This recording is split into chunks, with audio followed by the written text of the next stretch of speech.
미국과 이란이 호르무즈 해협 인근에서 교전을 벌이며 긴장감이 고조되고 있습니다. 네, 양측이 서로 다른 주장을 하는 가운데 트럼프 대통령은 확전보다 협상 타결을 바라는 분위기인데요. 관련 내용 이주환 한국외대 교수와 자세히 짚어보겠습니다. 어서 오십시오. 안녕하세요. 안녕하세요. 예.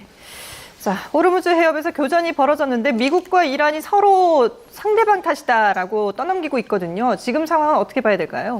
우선은 그러니까 양국이 주장하는 게 좀 다른데요. 네. 그러니까 이란 같은 경우는 미군이 이제 이란 선박을 먼저 공격했다고 이야기하고 또 미군 입장에서는 이란이 이제 미군 구축함을 이제 먼저 그렇게 공격함으로써 반격을 했다고 이야기하고 있습니다. 네. 그래서 양측의 지금 주장은 엇갈리고 있지만 중요한 것은 이 호르무즈 해협이 결국에는 이번 종전 협상에서도 굉장히 중요한 부분이고 그래서 이 호르무즈 해협에서 지금 우위를 차지하기 위한 서로의 그런 기싸움이라든지 그런 식으로 인식을 좀 하는 게 좀 필요할 것 같고요. 그래서 호르무즈 해협을 보면은 이 호르무즈 해협을 이란이 꺼내기 전까지 미국이 주장했던 것은 이란의 무조건적인 항복을 이야기했잖아요. 네. 지도부도 그때 이제 다 제거가 됐다고 하면서 이야기했던 부분인데 호르무즈 해협을 카드를 꺼내고 남으로써 이제 미국이 어느 정도 수세에 몰리는 측면이 있었고 그렇기 때문에 이 호르무즈 해협 카드가 잘 작동했다고 지금 이란은 보고 있거든요. 그래서 네. 지금 압박 수위를 계속 높여가고 있는 것이기 때문에 지금 보면은 이란 입장에서는 이 호르무즈 해협 카드를 절대 포기할 수 없는 것이고 그래서 이 호르무즈 해협을 중간에 두고서 지금 미국하고 이란이 계속 기싸움을 벌이고 있다 이렇게 보면 될 것 같아요. 네, 이렇게 이제 교전이 벌어지면서 이렇게 되면 휴전이 깨지는 거 아니냐라는 우려가 나오고 있는데 또 트럼프 대통령은 이번 일을 그렇게 크게 만들려는 의도는 좀 없는 것 같더라고요. 그러니까 이란과 협상이 진행 중이고 휴전이 여전히 진행 중이다. 이렇게 이제 밝혔는데 트럼프 대통령의 속내를 좀 어떻게 분석하고 계십니까? 보면 항상 지금 트럼프 행정부에서 트럼프 대통령이 이야기했던 것은 굉장히 발언은 강경하게 했지만 결국에는 공격도 계속 유예하면서 지금 기대했던 것은 큰 그림을 그렸던 것은 협상을 통한 종전이었던 것 같아요. 예. 결국에는 그 당시에 보면은 이제 트럼프 대통령이 어떤 이야기를 하면은 우리가 그것에 대해서 막 분석을 하고 이제 그런 모습이 많이 있었는데 결국에는 지금까지 그렇게 큰 공격은 있지 않았고 그래서 보면은 결국에는 호르무즈 해협 문제라든지 이란 핵 문제가 해결이 되려고 하면은 협상을 통한 종전만이 답이기 때문에 이제 예. 트럼프 행정부 입장에서도 이제 그런 식으로 지금 어떤 교전이 있었지만 이 휴전이 깨진 건 아니다라는 입장을 표명하고 있는 것 같고 이란 입장에서도 역시 지금 강경한 입장을 취하고 있지만 파키스탄 중재에는 계속 응하고 있는 모습을 보이고 있거든요. 이런 걸 보면은 결국에는 이란 입장에서도 계속 전쟁을 이어나가기보다는 이런 이제 파키스탄의 중재를 통해서 중재를 좀 이렇게 좀 받아들이는 모습도 보이면서 협상을 통한 종전을 준비하는 것으로 보입니다. 예. 앞서서 이제 호르무즈 해협을 둘러싼 미국과 이란의 기싸움을 표현을 해주셨는데 그 일환으로도 볼 수 있을 것 같은데 프로젝트 프리덤을 미국이 이제 시행을 했다가 바로 이틀 만에 중단을 하지 않았습니까? 근데 이 과정에서 주변국들의 반발 때문에 중단이 됐다고 하는 보도가 나왔어요. 예, 그래서 사실 이 해방 프로젝트라고 하잖아요. 이 프로젝트 프리덤은 그러니까 쉽게 말하면은 지금 호르무즈 해협 내 상선이라든지 유조선들이 묶여 있는데 이런 이제 상선이나 유조선을 보호하고 결국에는 호르무즈 해협을 열겠다는 것이거든요. 예. 그래서 이게 보면은 항행의 자유를 어떤 그런 자유를 회복하겠다는 이제 그런 의미입니다. 근데 결국에는 이 과정에서 지금 일련의 과정을 보면은 미국이 생각했던 것보다 이란의 반격이 더 만만치 않았던 것 같아요. 그래서 계속 이런 프로젝트 프리덤 작전을 수행하게 되면은 미국의 피해가 역시 발생할 수밖에 없는 것이고 이렇게 되면은 휴전이 계속 유지가 될 수 있을까라는 판단이 하나 있었던 것 같고 네. 또 두 번째 이유는 보면은 지금 이 프로젝트 프리덤을 하기 위해서는 이 걸프 지역에서의 그 미군 인프라를 이용해야 되는 부분인데 여기에 대해서 지금 이제 반대를 하고 있거든요. 걸프국들이. 그래서 사우디라든지 이런 쿠웨이트가 반대 입장을 표명하고 있는데 그런 의미에서 이제 중단이 된 것이죠. 그럼 왜 반대를 했냐 그 입장을 이제 보면은 결국에는 이번 전쟁에서 그 이란의 공격으로 이 GCC 국가들이 굉장히 많은 이제 피해를 입었는데 지금 이렇게 다시 미국에 협조하는 모습을 보였을 때 이란의 공격이 들어올 수 있고 이건 네. 굉장히 이제 현실적인 문제잖아요. 네. 그랬을 때 과연 미국이 보호해 줄 수 있냐 이게 이제 문제가 있는 것이죠. 그랬을 때 그런 것에 대한 이제 의구심이 있기 때문에 그래서 이제 쿠웨이트라든지 사우디에서 부정적인 입장을 표명을 했지만 결국에는 지금 다시 이제 입장을 바꾼 것을 보면은 이제 미국이 지금 이란을 계속 압박하고 있는 형국이잖아요. 이제 종전 협상에서 우위를 차지하기 위해서 이런 압박을 하고 있는 형국인데 여기에 동참하는 모습을 지금 보인다 이렇게 평가할 수 있을 것 같아요. 네. 그리고 미국은 지금 또 한편에서 보면은 지금 오늘자 그 뉴스를 보면 뭐 친이란 시아파 민병대라든지 이라크 고위 인사에 대한 제재를 지금 발표를 한 상황인데 네. 이런 것도 보면은 계속해서 이란에 대한 이제 압박을 높여가겠다는 전략으로 보이거든요. 그렇기 때문에 종전 협상에서 계속 이란을 어떻게 보면 궁지에 좀 몰아붙이려는 그런 이제 느낌을 받는데 사실 이라크 이 문제는 어떻게 보면 미국의 외교 정책으로 이제 이게 나타난 문제입니다. 이게 무슨 말이냐면은 사실 2003년에 미국이 이라크를 침공했을 때도 지금하고 상황이 굉장히 비슷한데 국제사회의 그런 동의가 없이 시작된 전쟁이거든요. 그래서 이때는 또 영국이 같이 참여를 했고 그래서 보면은 명분으로 내세웠던 것이 이제 알카에다와의 사담 후세인 정권과 연계라든지 또 하나는 뭐 대량 살상 무기를 이라크가 보유하고 있다 그런 것이 의심이 되기 때문에 그 공격 명분으로 삼았는데 결국에는 전쟁이 끝나고 나서 증거를 제시하지 못했어요. 예. 네. 그렇기 때문에 이거는 이제 명분 없는 전쟁이라고 이야기를 하고 있고 그래서 또 하나 좀 언급해볼 부분이 사실은 이라크 이 전쟁에서 보면은 미국이 이라크 사회에 대한 그런 이해가 굉장히 부족했다고 저는 보여집니다. 왜냐하면 이 이라크도 기본적으로 사담 후세인이 그때 약간 그런 종교적인 그런 이제 색채가 강하진 않았지만 기본적으로 이제 다 그 이라크에 있는 국민들은 이제 시아라든지 수니 같은 무슬림들이거든요. 네. 그래서 종교 사회인데 이 부분을 좀 간과했던 부분이 그래서 제가 얼마 전에 그것도 설명드렸던 그 알리 알 시스탄이라는 그런 성직자가 있는데 그 성직자 말고도 무크타다 알 사드르라고 하는 굉장히 정치적인 또 영향력이 있는 성직자가 있어요. 그래서 이분 같은 경우는 그때 사드르 민병대를 조직을 해가지고 미군과 교전을 벌이고 그래서 이런 게릴라전을 통해서 미군에 엄청난 이제 피해가 발생하거든요. 이제 그런 부분에서 아마 영국의 키어 스타머 총리가 이제 그런 이라크 전쟁을 좀 교훈으로 삼아야 된다 이런 이야기를 했던 것 같은데 그래서 지금하고도 상황이 굉장히 비슷하죠. 지금도 과연 임박한 위협이었나에 대해서 국제사회가 좀 의문을 제기하고 있잖아요. 네. 그래서 어쨌든 지금 미국이 계속 이렇게 뭐 이라크도 제재를 하면서 이렇게 압박 전략을 지금 하고 있는 것은 결국에는 이제 이란을 이제 종전협상에서 우위에 좀 미국이 좀 차지하기 위한 전략이라고 보여집니다. 네, 미국의 압박 전략이 계속되고는 있지만 이란 입장에서는 호르무즈 해협을 좀 내줄 마음이 좀 없어 보입니다. 왜냐하면 지금 뭐 계속해서 국내에서 관련 법도 통과가 됐고 그리고 페르시아만 해협청을 출범했다. 그러니까 이거 정부 기관인 거잖아요. 그렇게 그렇죠. 되면 우리가 호르무즈 해협 통제하겠다 이런 의지가 상당히 좀 강력해 보이거든요. 어떻게 보십니까?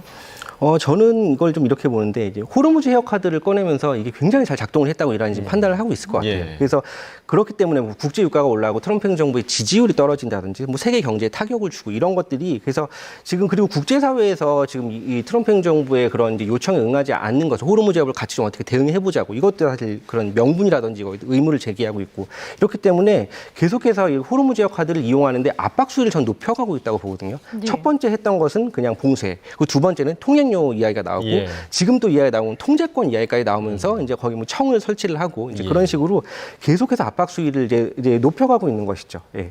예. 자, 이제 종전협상 얘기를 좀 해보겠습니다. 일단 미국과 이란이 양해각서 형식의 한 장짜리 그 협상을 지금 추진하고 있다라는 얘기가 나오고 있는데 이란이 여기에 대해서 지금 오늘 중으로 또 다시 이제 답변을 할 것이다라는 보도도 나오고 있거든요. 어떻게 전망하세요? 일단은 지금 미국이 생각하는 부분은 이 미중 정상회담 전까지 이걸 어느 정도 좀 마무리 지으려는 모습을 보이지만 예. 사실은 우리가 좀 일련의 과정을 보면은 1차 대면 협상 때도 한 번의 협상으로 해서 미국은 이것이 잘 안 됐다고 이제 벤스 부통령이 미국으로 가버리고 이제 협상이 결렬이 됐잖아요. 네. 이제 이런 것을 보면은 미국과 이란이 이 협상을 좀 보는 관점이 좀 크게 달랐던 것 같아요. 세부적인 내용도 물론 다르지만 미국은 일단 그랜드 바겐이라고 하는 좀 일괄 타결을 생각했던 것 같고 네.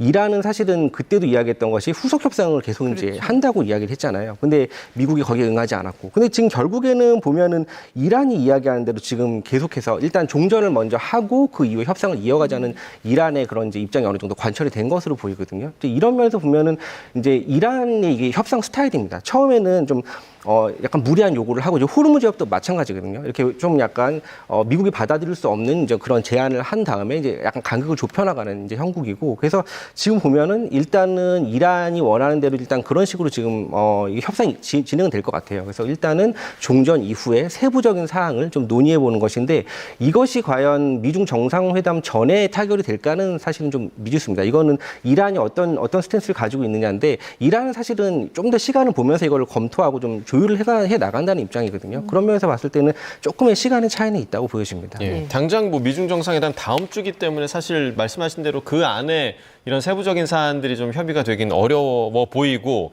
지금 핵합의와 관련해서는 구체적으로 이제 우라늄 농축을 얼마나 유예할 수 있을 것인가 이 기간에 대한 문제 그리고 고농축 우라늄을 이란이 반출을 할 것인가 만약에 반출을 하게 된다면 어느 나라로 할 것인가 뭐 이런 것들도 문제가 될 텐데 각각의 요소들이 지금 어느 정도 서로의 타협점을 찾을지 어떻게 좀 예상을 하십니까? 일단은 이 부분에서 좀 우리가 주목해봐야 될 거는 지금 사실은 미국은 이런 이란과의 외교를 통해서 지금 이걸 해결하려고 하는 이 과정에 있어서 미국의 우방국이라고 하는 뭐 이제 일본, 한국도 그렇지만 나토와 이제 균열을 준 그런 이제 목소리를 내고 있잖아요. 근데 그런 반면에 이란은 좀 외교가 좀 잘 되고 있다는 제가 느낌을 갖고 있습니다. 이게 무슨 말이냐면은 이란 같은 경우는 2차 협상 때도 이제 파키스탄 그 이후에 2차 협상이 결렬된 이후에 파키스탄을 방문했다가 오만을 또 갔잖아요.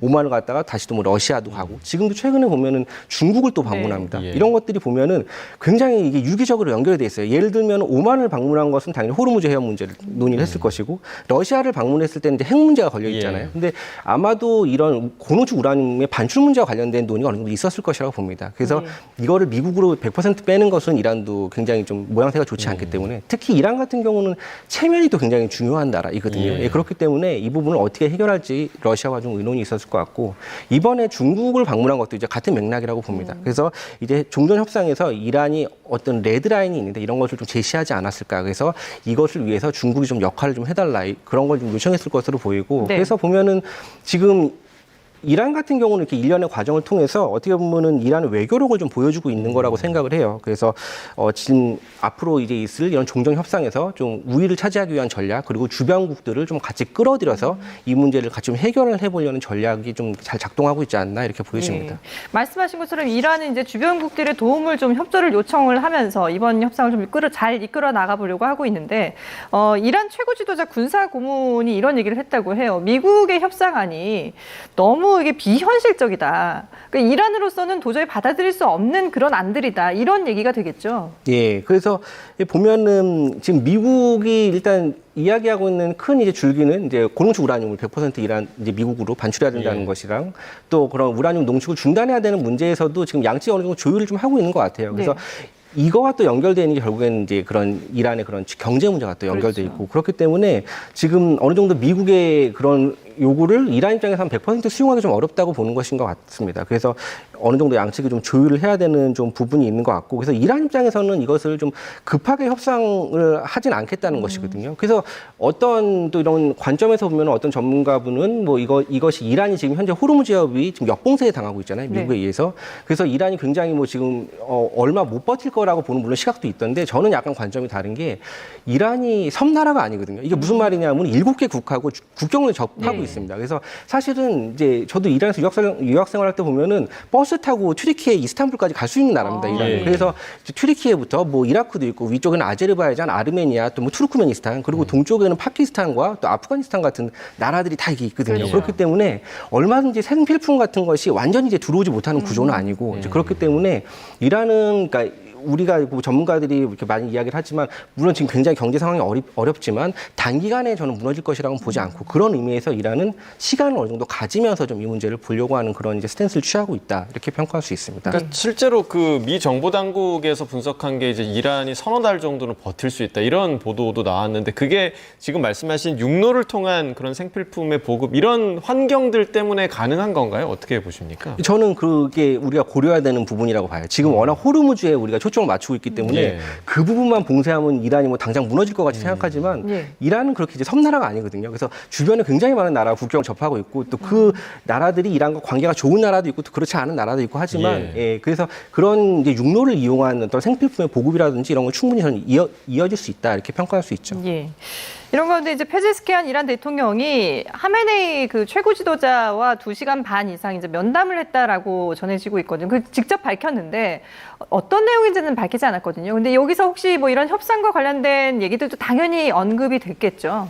저는 이제 당연히 협상과 관련된 언급 플러스 이런 종전 이후에 재건에 대한 이야기까지 페제시키안 대통령이 했을 거라고 봐요. 왜냐하면은 이란은 과거에도 이란 이라크 전쟁 이후에 이제 재건이라는 큰 이제 과제가 있었고 이거를 또 라프산자니 행정부에서 잘 해낸 또 그런 사례가 있거든요. 그래서 보면은 이란 입장에서는 결국에는 종전 이후에 남는 것은 이제 재건이고 이게 경제 문제가 될 텐데 사실은 이란에서 보면 2017년, 뭐 19년, 2022년 그리고 작년부터 올해까지 있었던 반정부 시위가 있었는데 그 중심에는 경제 문제가 다 깔려 있거든요. 마흐사 아미니의 사망 사건으로 촉발된 인권 문제라고 볼 수도 있지만 그 2022년 시잡 시위도 결국에는 보면 이 노동자 계층이 참여를 하고 경제 문제가 그 중심에 깔려 있는 것이고 그리고 우리가 주목해봐야 될 것은 작년부터 올해까지 있었던 이 반정부 시위가 처음 시작한 곳이 테헤란 바자르이거든요.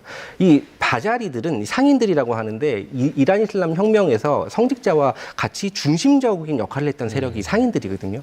이런 계층이 지금 이 시위를 했다는 것은 굉장히 심각한 문제입니다. 그렇기 예. 때문에 이란 지도부도 이 경제 문제를 굉장히 심각하게 받아들이고 있을 것이고 그래서 재건 문제가 중요하고 그래서 보면은 과거에 라프산자니도 보면은 원래는 이분이 보수파거든요. 이란 그 이슬람 혁명을 같이 이제 했던 인물인데 재건을 위해서 자신의 이념 노선을 실용 중도로 바꾸게 되거든요. 근데 지금 페제시키안 대통령 같은 경우는 당연히 지금 이제 개혁파 성향이기 때문에 이 문제에 대해서 더 민감하게 지금 생각을 하고 있을 것이고 하메네이도 결국에는 이 모지타바 하메네이도 자신의 시대에 이란이 잘 이제 이걸 효율적으로 이런 것들이 잘 작동을 하려고 하면은 결국에는 재건 문제가 잘 해결되지 않으면은 이제 그런 것들이 굉장히 어려워질 수 있고 반정부 시위가 일어날 수 있고 체제가 무너질 수 있기 때문에 페제시키안 대통령과 아마 이 모지타바 하메네이가 이 재건에 관련된 문제에 대해서도 아마 심도 있는 논의를 했을 것으로 보입니다. 예.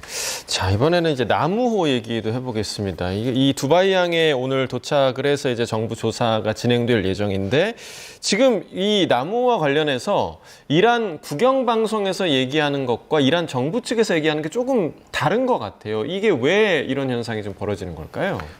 이게 약간 그 엇갈린 메시지를 내는 것도 저는 어떤 전략의 일환이 아닐까 이렇게 생각을 하는데 사실 이 메시지가 나오는 게 이란의 국영방송이거든요. 예. 근데 또 이란 정부 측이라든지 이란 한국에 있는 이란 대사관에서는 또 다른 목소리를 예. 내고 있잖아요. 이걸 보면은 일단은 우리나라 이제 선박이 피격됐는지 안 됐는지 물론 더 이제 정밀한 조사가 필요하겠지만 지금 보면은 어쨌든 외부에서의 이런 어떤 공격이 아니고선 이런 화재가 발생할 수 있는가에 대한 약간 좀 의문이 좀 제기가 되고 있는 것 같아요. 그래서 이런 것을 보면은 이란이 어느 정도 관여를 했다라고 좀 그런 이제 정황이 보이기도 하는데 이거를 정부 쪽에서 이제 인정을 했을 때는 이제 우리나라 정부와의 관계가 굉장히 껄끄러워지는 측면이 있기 때문에 부인하는 모습을 보이고 있고 그럼에도 불구하고 국영방송에서는 우리가 액션을 취했다는 모습을 보여주는 것은 어쨌든 호르무즈 해협을 우리가 통제하고 있다는 것은 보여줘야 되겠죠. 하지만 이제 그것을 수습하는 거는 또 뭐 한국에 있는 이란 대사관이라든지 정부 쪽에서는 또 이란과 한국과의 관계를 강조하면서 그걸 진화하려는 모습을 보여주고 있는 것 같아요. 예, 전략적으로 이원화한 것일 것이다. 자, 이런 상황에서 지금 호르무즈 해협 인근에서 중국 유조선도 피격을 받은 것으로 전해지고 있거든요. 중국은 이란과의 관계에서 상당히 이제 우호적인 관계고 지금 중요한 역할을 하고 있는 그런 나라인데 중국 유조선이 피격을 당했다는 건 좀 의미가 있지 않을까요? 그래서 사실 저는 이 중국 유조선을 이란 이제 군부에서 이걸 직접 겨냥을 해서 의도적으로 공격했을 것 같지는 않고 이게 어떤 것인지는 상황을 좀 더 봐야 되겠지만 이제 의도성이 있는가 없는가도 사실은 그 굉장히 중요하다고 저는 보거든요. 이런 상선이 피격되거나 유조선이 피격됐을 때 그 의도성을 갖고서 이런 행동을 했을 것 같지는 않고 그렇기 때문에 이 부분에 대해서 지금 이란이 공식적인 입장을 내고 있지는 않습니다. 그리고 제가 봤을 때는 지금 중국 입장에서도 이란의 이런 원유라든지 이런 것이 계속 필요하기 때문에 이 문제 가지고 이게 실제로 이란이 공격을 이제 해가지고 의도성을 뭐 가지고 있는지 없는지는 좀 면밀한 조사가 필요하겠지만 중국과 이란 간의 관계가 이거 가지고 틀어질 것 같지는 않고 근데 이제 우리가 이런 생각을 해볼 수 있을 것 같아요. 트럼프 행정부에서 지금 조만간에 미중 정상회담이 있기 때문에 아마 이 문제를 의제에 올릴 확률은 있죠. 그렇기 때문에 지금 이란의 이런 행동을 문제를 삼으면서 그렇기 때문에 이런 호르무즈 해협 개방 문제에서 중국이 역할을 해야 된다는 것을 좀 강조하는 이런 선에서는 아마 논의가 이어질 수 있을 것이라고 보는데 이란과 중국 간의 어떤 그런 이런 외교적인 마찰이 있을 것 같지는 않습니다. 예, 알겠습니다. 네, 지금까지 이주환 한국외대 교수와 함께 중동 상황 자세히 짚어봤습니다. 오늘 말씀 잘 들었습니다. 예, 감사합니다.